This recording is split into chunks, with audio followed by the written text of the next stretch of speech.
Will AI improve our lives or exterminate the species? What would it take to abolish poverty? Are you eating enough fermented foods? These are some of the questions we've tackled recently on The Next Big Idea. I'm Rufus Griscom, and every week I sit down with the world's leading thinkers for in-depth conversations that will help you live, work, and play smarter. Follow The Next Big Idea wherever you get your podcasts.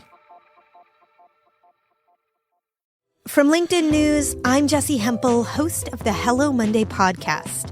Start your week with the Hello Monday podcast. We'll navigate career pivots. We'll learn where happiness fits in. Listen to Hello Monday with me, Jessie Hempel, on the LinkedIn Podcast Network or wherever you get your podcasts. Hello, my friend, and welcome to another episode of Negotiate Anything. Thanks for spending time with us today. It's listeners like you in 181 different countries that have made Negotiate Anything the most popular negotiation and conflict resolution podcast in the world. I'm your host, Kwame Christian. I'm a business lawyer, mediator, professor, and the director of the American Negotiation Institute. Before we get started, I have two quick questions for you. Is negotiation a critical part of what you do? Do you need to resolve conflict and persuade at work? If you answered yes to both of those questions, visit our website to learn more about our negotiation workshops. We've traveled the country working with professionals just like you, and we'd love to have the opportunity to work with you too. Check out the link in the description to learn more. Dave, thanks for joining us today. Hey, great to be here, Kwame. Yeah, it's great to have you, my friend. So how would you get us started by telling us a little bit about yourself and what you do? Sure. So I am an online instructor primarily. I have lots of courses on LinkedIn Learning, which is where you have them. I also do live speaking events and some consulting.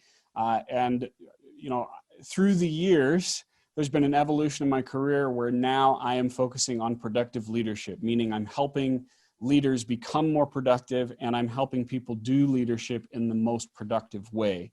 And one of those ways is about being more effective with how you're managing your time, which is what brings us here right now. Why are we talking about multitasking on a negotiation podcast? Right. Yeah. So it's a perfect question. And the answer is it has everything to do with negotiation. And the reason why is there are four costs, and we'll get into the difference between backtasking and switch tasking in a moment. But basically, when you try to multitask, when you try to do multiple things at the same time, there are four costs. The first is it takes longer. And if you think about the situation of negotiation, time is precious and you don't want to waste your time or the person that you're talking to. The second is you make more mistakes. Now, what is the cost of making a mistake, either in the execution of your negotiation or in the terms itself? That can be extremely costly. Number three is you increase your stress and the stress of the person you're talking to, which you can imagine how that compromises the whole negotiation, the whole discussion process. And then the fourth is that you damage the quality of relationships. And I know, Kwame, and everything that you talk about, there's always that concept of mutual respect. And if you are trying to multitask on a human being, you are almost immediately damaging that respect. Well, I am sold. Sure. I think This is great. At least you're sold. Now we have to sell everybody else paying attention to this, right? Exactly. No, this is fantastic. I'm excited for this. And like the listeners know, my background's in psychology. So understanding how these mental processes have an impact on how we're connecting with each other, I'm really excited about this. And then for the sake of organization, the three things that we're going to focus on today as it relates to multitasking and these difficult conversations is, number one, we're going to talk about multitasking and what it is versus what it isn't, just clarifying what that really means. Then we're going to talk about switch tasking and how it damages the quality of the relationships. And then we're going to wrap up with the power of focus. How, now that we know these challenges, what can we do about it to improve our relationships? So let's talk about the first one. What is multitasking? Well, it's not what most people think it is. And when we try to have a discussion around the word, we run into a problem. The word itself is weak. It's not an effective word to describe what are multiple complex processes. And to understand how we got here, you have to understand the origin of the word. It really had nothing to do with human beings. It had to deal with computers. And we looked at the way computers started to operate, in particular at the beginning of the 90s. Now, I'm dating myself a little bit. I'm 45 right now. Back in the day, if you wanted to switch a program, if I wanted to change the video game I was playing in my Apple IIe computer in my bedroom in the mid-'80s, I had to take out a floppy disk, turn off the computer first, take out the floppy disk, put in a new floppy disk, turn it on, and that allowed me to play whatever it is I wanted to do. Then somewhere along the line, Windows came out, and Windows could multitask, and the computer could do multiple things at the same time. It was brilliant. The problem is, even the word itself with computers says, if you look up a computer definition, it says a computer's apparent ability to do multiple things at the same time. So it's not really doing all those things at the same time. It's just switching rapidly back and forth. Case in point, you start browsing and you open up 20 different browser windows on your computer. What happens? Everything starts to slow down. The computer starts making mistakes. It gets hotter, all those things. So with that as the backdrop, people heard the word multitasking and they said, we can multitask, right? We can do this. But the brain has the same limitation put upon it. It can only do one active task at a time, one attention requiring task at a time. When you try to do multiple things at the same time, you're not multitasking, you're switch tasking. So you're switching rapidly back and forth. And when you do that, you incur switching cost. So that's the main problem, is that when we say the word multitasking, people are using it in different ways. And because we're using the same word for different things, it creates confusion. So should I explain what backtasking is? Absolutely. Yeah. Okay. So let's address all of those definitions. Yeah. Okay. So switch tasking is when you're trying to perform multiple attention requiring tasks at the same time. Like I'm talking on the phone while I'm checking my email. I am going to pay switching cost back and forth. I'm trying to have a negotiation while my phone vibrates. That moment that phone vibrates, they lost me for a second. I lost them because I'm thinking, what was that all about? And then you start doing that that switch tasking thing. Right? You're kind of giving partial attention to them, but they know you're not listening, and you're really thinking about what that beep was on your phone. So that's switching costs, that's switch tasking. There is another way that can be effective, and that's background tasking, or I've shortened it to back tasking, meaning something mindless, mundane, or automatic occurs in the background. It doesn't require your attention. For example, I might start something cooking in my oven while I make the salad. That is productive, that is effective. The problem is when most people say, I'm a good multitasker, or they say, can you multitask? They're talking about switch tasking, and switch tasking is never effective. It's never productive. So another way to think about it too is someone will come to me and they'll say, well, Dave, is it good if I do this, or is it bad if I do that? It's not a moral question here. The question is, what is productive? If you're switch tasking, it's always less productive. If you're back tasking, that can be more productive, that can be more efficient. So that's the question you want to ask yourself. Am I switch tasking or am I back tasking? This is great, and it makes a lot of sense. And it reminds me of an episode we had earlier in the year with Lauren Newell. She's a professor of law at Ohio Northern University, and she talks about the cognitive dangers of online negotiations, all the distractions. And now it reminds me of that, because here, a lot of times, like you said, we are switch tasking all the time. Anything that comes up that distracts us, it's going to have an impact. It's going to have a cost. And it's funny. I mean, as much as I teach this and I practice it myself, I fall victim to it every once in a while. And then I come back to the conversation. It's like a reawakening. And I say to myself, where am I? Could they tell I wasn't there? Like, what happened? But it's very real when it comes to the impact. And so one of the things that I'm recognizing based on what you're saying is that when it comes to back tasking, It's something that we can do. It can be productive if the other thing that we're doing is minor enough. And I'm assuming then that whether or not it's minor depends a little bit on the person too. Yes, absolutely. In fact, a good example of that is when I speak to audiences, I'll ask the audience a question. For how many of you does listening to music at work make you more productive? And half the audience will raise their hand. I'll say, okay, great. Now, for how many of you does listening to music at work make you less productive? And half the audience will raise their hand. Now, part of my backstory is that I was diagnosed as, and this is word for word from the psychologist, freaking off the charts ADHD, right? Oh my gosh. Yeah.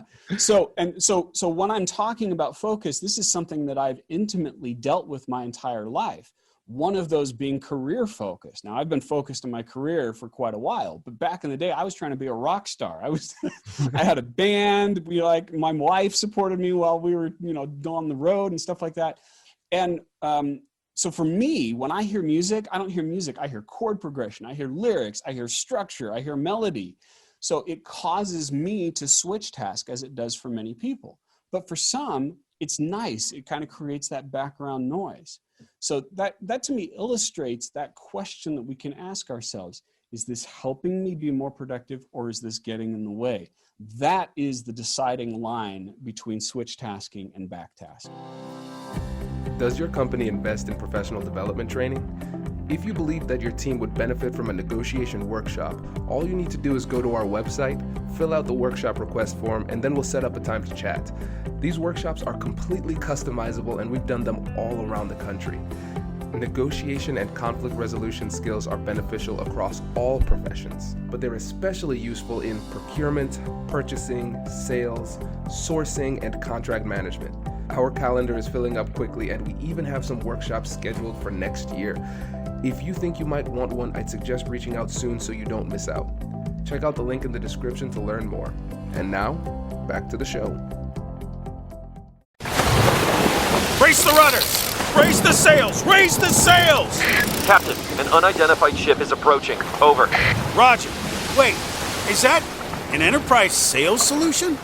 Reach sales professionals, not professional sailors. With LinkedIn ads, you can target the right people by industry, job title, and more. We'll even give you a $100 credit on your next campaign. Get started today at linkedin.com/marketer. Terms and conditions apply. This is great. And now I'm thinking also about the environment that we create for our negotiations. Yes. Because something for us might not be distracting.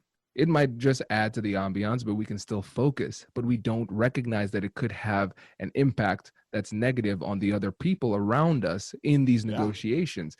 And so considering that, what are some things that we should put into our conscious awareness when we are maybe arranging a room for a meeting or a negotiation, or setting the stage for a Zoom call and the things that are behind us? What are some things we should think about? Yeah, I love thinking of it in terms of the 5 senses. That keeps it so simple. So for instance, sight. Being in a room with the window open could be enough just to pull someone's attention away, especially if we've got something significant happening outside. So look around. Are there posters? I would remove anything with words in that environment if I had that opportunity. I would make sure that the line of sight between me and that person is as least obstructed and less distracting as possible. Sound. We already talked about music. What's happening in the ambiance of people talking outside. If we do an interview like this, in fact, Kwame, you sent me a list of, here are the things that I want you to do to make sure we don't have a distracted interview. And one of those was, just having somebody in the office say, you need to be quiet, he's having an interview, that pulls people's attention away. So you can think about that. You can think in sight, sound, touch. What are the ergonomics of the chair? You don't want someone to think that they're being uncomfortable. Smell, believe it or not, can have an impact. If I'm thinking about what is that phantom smell that I'm having, good or bad? Wow, smell those chocolate chip cookies. I just lost that person for a moment. And taste, making sure that we have snacks and water and things that are less distracting. I would try to have things that don't have packages, stuff that can be easily grabbed. that kind of stuff, especially if you're going to be in a long haul negotiation. And I'm sure you can see my eyes now darting back and forth. You have me in deep thought here because this is really well, at least great. You're thinking about our conversation and not the laundry that you didn't do yesterday, right? Exactly. Yeah. Or whatever it was. Because for me, as a mediator, especially, I'm trying to create that atmosphere where people feel safe, where they can focus on the conversation. And for the majority of people, this is not their life like it is for me. And so this is a very stressful situation for them. And now just thinking about the different things that I may have done in the past, or the staff around me might have done in the past, that could pull their attention away, could increase the level of stress and decrease their performance as a result. Every little movement, every action, like you know this, you film courses for LinkedIn Learning, and I do it. I'm sitting there, I'm working on the teleprompter, I'm delivering the course, but out of the corner of my eye, I can see if the camera guy looks at his watch. And if he looks at his watch, I'm thinking, what's wrong with the time? Have we gone over? Is there something that he needs to take care of? At the same time that I'm delivering the words. And for that moment, I'm not at my best. And you want to avoid that as much as possible. One other thing to consider too, in terms of distraction, is what's going on in your mind. I teach a course called Time Management Fundamentals on LinkedIn Learning. And one of the things I discuss is that your mind has so much influence on your ability to be productive. And we want that thing to be cleared out. I don't want any unresolved tasks in my head. When I come to interview with you, Kwame, everything that I have to do has been dumped into an approved gathering point, meaning I've sent myself an email, I've put it in a notepad, I know those things that I'm going to deal with. Like at the beginning, you said, hey, I'm going to refer you to somebody, right, to have a podcast. I immediately took that and dumped it into my notepad so that I don't have to think about it again. So if you have these random thoughts, like the example, oh, I forgot to pick up my dry cleaning this morning, I lose that moment. I lose my edge. But if I have it all cleared out, if I have it all scheduled on my calendar, I can go into a conversation like this. You can go into a negotiation knowing that you can give that person 100% of your attention. Yeah, this is great. And again, listeners, this just goes to show with this show, what we're trying to do is we're trying to get you to think differently about negotiation. This probably isn't something you'll see in a negotiation book. I know that because I've written a negotiation book and I didn't talk about it. So this is great. I love that we're being pushed to think outside the box and think about how these things are having an impact on the way that we think, the way that we perform in the negotiation, and the way that we interact with others. And I think that's a great segue for the second point, which is switch tasking reduces the quality of our relationships. So let's dig deeper into that, Dave. Yeah, so one of the biggest costs with switch tasking is what it does to the interactions that we have with human beings. And sometimes when I talk about switch tasking, they go, oh, well, Dave, that doesn't apply to me. I can be more efficient. I can be more productive. I don't pay my switching costs. Then I'll say, yes, but you can never get away with the impact on relationships. Here's a fun little exercise that you can do, just with a family member, or if you had a company training. Have people pair up for just 30 seconds and have person one talk to person two about something they're passionate about, their favorite football team, their favorite hobby, okay? And the other person just listens patiently for 30 seconds. And then you finish. Then you switch roles. Now person two talks to person one, and they talk about something they're passionate about, their family members, their favorite sport, whatever it is. And person one listens, but they give partial attention. So that, they pick up their phone and they're looking at their phone and they're yeah, okay. And you just, I'm listening, but I'm switch tasking on you. At the end of that, I ask everyone, okay, person two, in one word, how did that make you feel? And the one word that I hear consistently is unimportant. Now imagine that. You start your day, you wake up, you go downstairs, you see your partner, you see a significant other, and you say, hi, honey, you're unimportant. What are you going to do today? Right? Or someone calls you and you say, thank you for calling the American Negotiation Institute, where you're unimportant. How can I help you? Now, we would never do that, right? But we do that, right? Every time you give partial attention to someone else, you are communicating to them that they are less important than whatever it is that you're doing at the time. The best testimonial that I ever received and can't use came from the wife of a business owner that I consulted. And when he first started with me, he was all over the place. He couldn't finish a sentence, and he was taking that behavior home to his wife, and he had five daughters, okay? And he was taking that home to them. Then after working with him for a while, I took him out to dinner along with a few other clients, and we were getting ready to go. And when I was putting on my jacket, and his wife pulled me aside and took me by the hand, and with tears in her eyes, she said, "I don't know what you did to my husband, but thank you."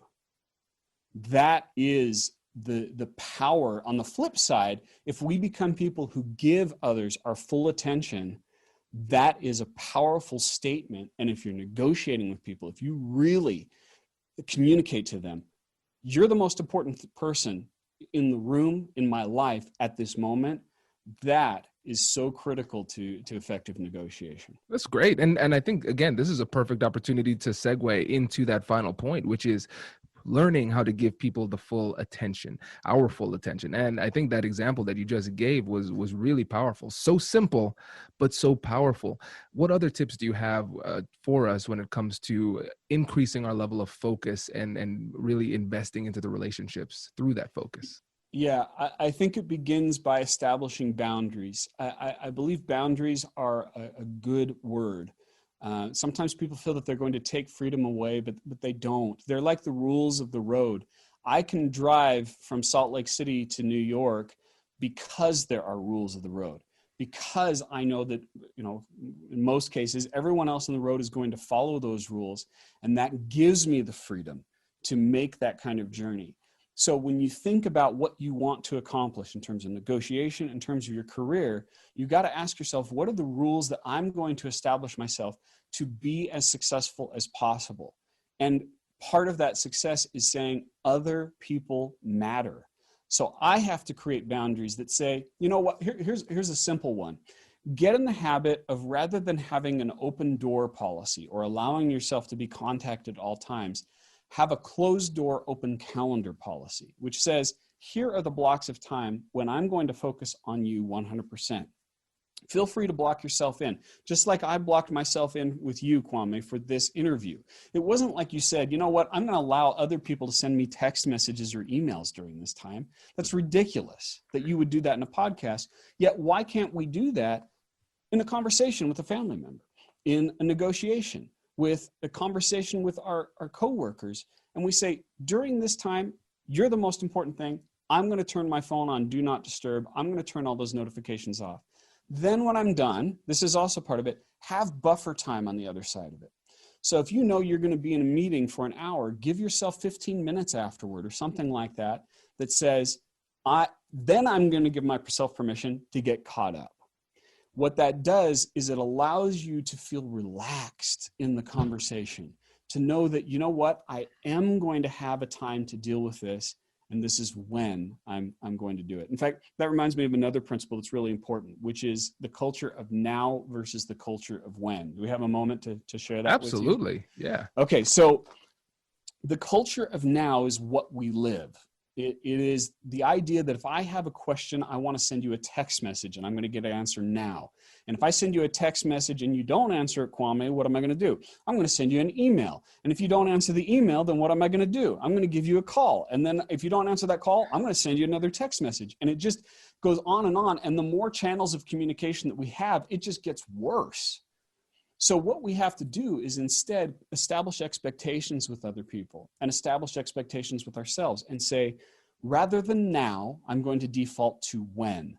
I am going to respond to every email. I am going to respond to every message that I receive, and this is when I'm going to do it. So I have that time scheduled in my calendar, and I protect that time just like I would with an important negotiation, just like I would with this podcast, and say, I'm not going to allow anything else to get in that spot so that I can use that to get caught up and get relaxed. We have to create those kinds of moments. Otherwise, what we will default to is constant, continuous switch tasking. This is so helpful because, again, when you think about it in terms of negotiation, putting that buffer time is going to be important. And if we get into the habit of doing that buffer time before and after, before we can take the time to prepare. And so for listeners, you've heard me say it about 1 billion times, make sure to download those free guides. The link is in the description. So you can download those negotiation preparation guides, salary negotiation, car negotiation, over, I think, 15 different negotiation guides, how to talk about race, how to talk about politics, all of that in there walks you through how to prepare. So if you give yourself 15 minutes before, you can easily go through those preparation guides. And then afterwards, you have that buffer, because we've all been in that situation where we see the clock ticking close to the hour and we say, oh man, I have another meeting to get to. And we're thinking about the other meeting, but not thinking about the person in front of us. We are at times potentially losing focus because of that time pressure at the time where we need to be most focused when we could be closing a deal. Right. So I think it's really powerful to put these buffers into our schedule so we can be more effective and really focus more intently on the person in front of us. I'm looking at the time and I so want to keep going, Dave. So that tells me you have to come back. You have to come back on the show. I'd love to. I'd love to. And so, but before you go, let's wrap it up with one more takeaway, something actionable that the listeners can do to improve their ability to focus wholeheartedly on people and avoid the temptation of switch tasking. Yeah, I've mentioned practicing with your family, getting the habit, or your friends, people that you care about, get in the habit of just paying attention to them. We have to recondition your brain to think that way. And if you can do that with friends and family, then you can do that at work. So just get in that habit. You know, all this talk though that we've had about the buffer, I just want to highlight one principle. And this is something I cover in my course on how to slow down and be more productive. The problem of our day is that we operate on a razor's edge. Everything that we do is just stacked back to back to back. Like you said, we've got one negotiation and we're immediately going into another meeting.